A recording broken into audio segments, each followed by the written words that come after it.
विशेषकर शनिजन्य पीड़ा से मुक्ति हेतु वो सभी राशियां जिनको वर्तमान समय में ढैया चल रही है, अर्थात मिथुन और तुला, वो सभी राशियां जिनको ढैया आने वाली हैं, अर्थात कर्क और वृश्चिक, वो सभी राशियां जिनको 7.5 चल रही है, धनु, मकर और कुंभ, वो सभी राशियां जिनको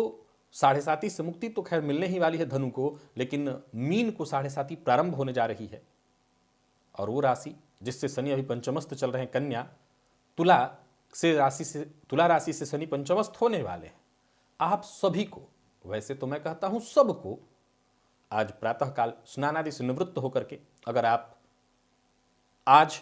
मकर संक्रांति मना रहे हैं तो स्नान आदि से निवृत्त होकर के पीपल वृक्ष की जड़ को अवश्य जल से सींचिए, जल में काला तिल डाल करके, और वहीं तिल तेल के दिए का भी प्रयोग आप करें, तिल तेल का दिया जलाएं पीपल वृक्ष की जड़ में।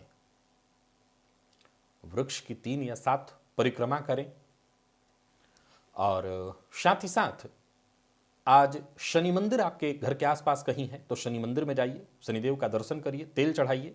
और अगर शनि मंदिर घर के आसपास नहीं है तो वही उपाय जो मैं सदैव आपको बताया करता हूं, शिव मंदिर में जाइए और शिव मंदिर में जाकर के तेल लेकर के चले जाइए, सरसों तेल या तिल तेल, और शिवलिंग का जो अर्घा होता है जिस पर शिवलिंग रखे होते हैं उसी के नीचे अपना ये दाहिना हाथ लगा दीजिए, और ये मध्यमा उंगली जो कि शनि का पर्वत है, शनि की उंगली है, शनि पर्वत से होते हुए सीधा तेल की धार आपको हाथ नीचे लगा लेना है, शिवलिंग में नहीं, अर्घा के बिल्कुल नीचे, और उसी में तेल की धार डालनी है। शनिजन्य पीड़ा से मुक्ति हेतु ये प्रयोग अत्यंत कारगर लोगों के लिए सिद्ध हो रहा है और लोग इससे खूब लाभ उठा रहे हैं। अगर आप अभी तक इस प्रयोग से वंचित हैं तो ये प्रयोग अभी आज ही अवश्य करिए। जिन राशियों की मैंने चर्चा की वो तो अवश्य ही कर लें इस प्रयोग को।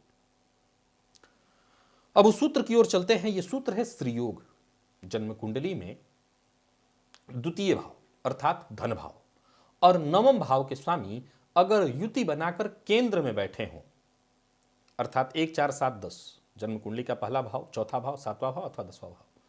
और ज्योतिष शास्त्र का कथन है कि ऐसी युति पर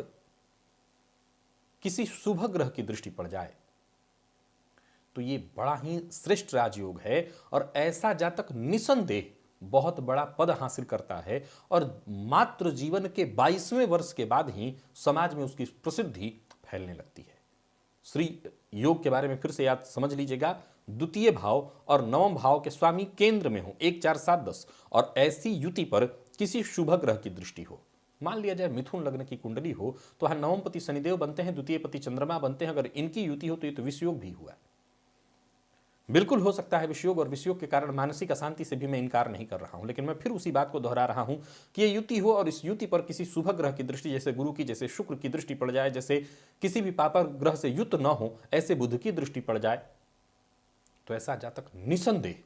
बहुत उच्च पद हासिल करेगा, समाज में मान सम्मान, पद प्रतिष्ठा, और जीवन के 22वें वर्ष के बाद ही समाज में उसका नाम, कई बार आपने ऐसे लोगों को देखा होगा कि बहुत कम उम्र से ही समाज में उनका नाम फैल जाता है, समाज में उसका नाम, उसकी प्रसिद्धि फैलने लगेगी।